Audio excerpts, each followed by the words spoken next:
नमस्कार दोस्तों, एक बार फिर आपका स्वागत है हमारी YouTube चैनल प्राचीन ज्ञान सच्चा ज्ञान में। प्रिय दर्शकों, आज फिर नया वीडियो नई जानकारी लेके हम हाजिर हुए हैं। दोस्तों, आज का जो प्रसंग है, आज की जो कहानी है, बड़ी मोटिवेशनल है और बड़ी ज्ञानवर्धक है। प्रिय दर्शकों, आज की कहानी हम हिंदू धर्म ग्रंथ रामायण से लिए हैं। इस कहानी में आप जानेंगे कि आखिर क्यों हंसने लगा मेघनाथ का कटा हुआ सिर। क्या कारण था मेघनाथ का सर कटने के बाद भी वो हंसने लगा। प्रिय दर्शकों, महर्षि वाल्मीकि द्वारा रचित हिंदू धर्म ग्रंथ रामायण में उल्लेख मिलता है कि रावण के बेटे का नाम मेघनाथ था। उसका नाम इंद्रजीत भी था। दोनों नाम उसकी बहादुरी के लिए दिए गए थे। दरअसल मेघनाथ ने इंद्र पर जीत हासिल करने के बाद इंद्रजीत कहलाए थे और मेघनाथ का मेघनाथ नाम मेघों की आड़ में युद्ध करने के कारण पड़ा। वह एक वीर राक्षस योद्धा था। प्रिय दर्शकों, इससे पहले कि आप इस प्यारी सी कहानी में खो जाएं, हमारे चैनल को सब्सक्राइब करें, बेल आइकन ऑन करें, अच्छे अच्छे कमेंट किया करें ताकि हर आने वाली वीडियो का नोटिफिकेशन सबसे पहले आपको मिले और प्रिय दर्शकों, आप उसका फायदा उठा सकें। चलते हैं प्रिय दर्शकों अब वीडियो की तरफ। मेघनाथ श्री राम और लक्ष्मण को एक युद्ध के दौरान उसने सारे प्रयत्न किए, लेकिन वे विफल रहा। इसी युद्ध में लक्ष्मण के घातक बाणों से मेघनाथ मारा गया। प्रिय दर्शकों, लक्ष्मण जी ने मेघनाथ का सिर उसके शरीर से अलग कर दिया था। रामायण के अनुसार ऐसा कहा जाता है कि उसका सिर राम के आगे रखा गया। उसे वानर और ऋष देखने लगे। तब श्री राम ने कहा कि इसके सिर को संभाल कर रखो। दरअसल श्री राम मेघनाथ की मृत्यु की सूचना मेघनाथ की पत्नी सुलोचना को देना चाहते थे। उन्होंने मेघनाथ की एक भुजा को बाण के द्वारा मेघनाथ के महल में पहुंचा दिया। वह भुजा जब मेघनाथ की पत्नी सुलोचना ने देखी तो उसे विश्वास नहीं हुआ कि उसके पति की मृत्यु हो चुकी है। उसने भुजा से कहा, अगर तुम वास्तव में मेघनाथ की भुजा हो तो मेरी दुविधा को लिखकर दूर करो। प्रिय दर्शकों, तब मेघनाथ की पत्नी सुलोचना इतनी बात मेघनाथ की भुजा से कहती है तो इतना कहते ही भुजा हरकत करने लगी। तब एक सेविका ने उस भुजा को खड़िया लगाकर हाथ में रख दी और उस कटे हुए हाथ ने आंगन में लक्ष्मण की प्रशंसा के शब्द लिख दिए। अब सुलोचना को विश्वास हो गया था कि युद्ध में उसका पति मारा गया है। सुलोचना इस समाचार को सुनकर रोने लगी।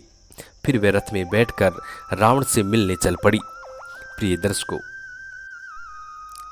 अब सुलोचना रावण के पास जाकर रावण को सुलोचना ने मेघनाथ का कटा हुआ हाथ दिया और अपने पति का सिर मांगा। सुलोचना रावण से बोली कि अब मैं एक पल भी जीवित नहीं रहना चाहती हूं, मैं अपने पति के साथ सती होना चाहती हूं। तब रावण ने कहा कि पुत्री, 4 घड़ी प्रतीक्षा करो, मैं मेघनाथ का सिर शत्रु के सिर के साथ लेकर आता हूं। लेकिन सुलोचना को रावण की बात पर विश्वास नहीं हुआ। तब सुलोचना मंदोदरी के पास गई।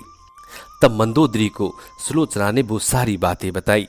तब मंदोदरी ने कहा कि तुम राम के पास जाओ, वे बहुत दयालु हैं और तुम्हें तुम्हारे पति का सर वापिस कर देंगे। वो पुरुषोत्तम श्री राम हैं, बहुत दयालु हैं और यदि उनकी शरण में कोई शत्रु भी चले जाए तो उसको भी अपना बना लेते हैं। प्रिय दर्शकों, तब सुलोचना श्री राम के पास पहुंची और उनका परिचय विभीषण ने करवाया। सुलोचना ने राम से कहा कि हे राम, मैं आपकी शरण में आई हूं, मेरे पति का सिर मुझे वापस लौटा दे ताकि मैं सती हो सकूं। राम सुलोचना की दशा को देखकर दुखी हो गए। उन्होंने कहा कि मैं तुम्हारे पति को अभी जीवित कर देता हूं। इस बीच उसने अपनी आप बीती भी सुनाई। सुलोचना ने कहा कि हे राम, मैं नहीं चाहती कि मेरे पति वापस फिर से जीवित हो और जीवित होकर संसार को कष्ट दें। मेरे लिए सौभाग्य की बात है कि मुझे आपके दर्शन हो गए। मेरा जन्म सार्थक हो गया और अब जीवित रहने की कोई इच्छा नहीं है। प्रिय दर्शकों, जब राम सुग्रीव से कहते हैं, राम के कहने पर सुग्रीव मेघनाथ का सिर ले आए, लेकिन उनके मन में एक आशंका थी कि मेघनाथ के कटे हाथ ने लक्ष्मण का गुणगान कैसे किया। सुग्रीव से रहा नहीं गया और उन्होंने कहा, मैं सुलोचना की बात को तभी सच मानूंगा जब ये नरमुंड हंसेगा। प्रिय दर्शकों, सुलोचना के सतीत्व की ये बहुत बड़ी परीक्षा थी। तब सुलोचना ने अपने पति के कटे हुए सर से कहा कि हे स्वामी, जल्दी हंसिए, वरना आपके हाथ ने जो लिखा है उसे ये सब सत्य नहीं मानेंगे। इतना सुनते ही मेघनाथ का कटा हुआ सिर जोर जोर से हंसने लगा। प्रिय दर्शकों, इस तरह सुलोचना अपने पति का कटा हुआ सिर लेकर वापस चली जाती है और अपने पति मेघनाथ के साथ सती हो जाती है। प्रिय दर्शकों, भगवान श्री राम ने सुलोचना से बार बार विनती की और बार बार कहा कि सुलोचना, तुम चिंता ना करो, मैं तुम्हारे पति को बहुत जल्द जीवित कर दूंगा। यदि तुम ऐसा चाहती हो कि तुम्हारा पति फिर से जीवित हो जाए तो मैं इसे जीवित कर देता हूं। लेकिन सुलोचना ने भगवान श्री राम से साफ इनकार कर दिया कि मैं नहीं चाहती कि मेरा पति फिर से जीवित होकर संसार में दुष्कर्म करें, लोगों को छताएं, निर्दोषों को सजा दें। इसलिए मैं अपने पति के साथ सती होना चाहती हूं। और अंत में सुलोचना अपने पति मेघनाथ के साथ सती हो जाती है। उधर भगवान श्री राम और रामादल के सभी सेनानियां सभी बहुत खुश होते हैं। सुलोचना के सतीत्व को देखकर सभी प्रसन्न होते हैं और कहते हैं कि ऐसी होनी चाहिए नारियां। प्रिय दर्शकों, ऐसा भी कहा जाता है कि जो सतवंती स्त्री होती है, पतिव्रता नारी होती है, वो अपने मरे हुए पति को भी जीवित करने की ताकत रखती है। एक सतीत्व में इतनी बड़ी शक्ति होती है कि वो यमराज से भी अपने पति के प्राणों को छीन कर वापस ला सकती है।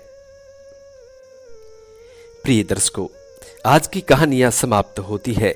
हम उम्मीद करते हैं कि आज की ये स्टोरी आप लोगों को बेहद पसंद आई होगी और इस जानकारी से आप ढेर सारे लाभ उठाएंगे। मिलते हैं प्रिय दर्शकों आने वाले नेक्स्ट वीडियो में। तब तक अपना ख्याल रखें। जी नमस्कार, धन्यवाद।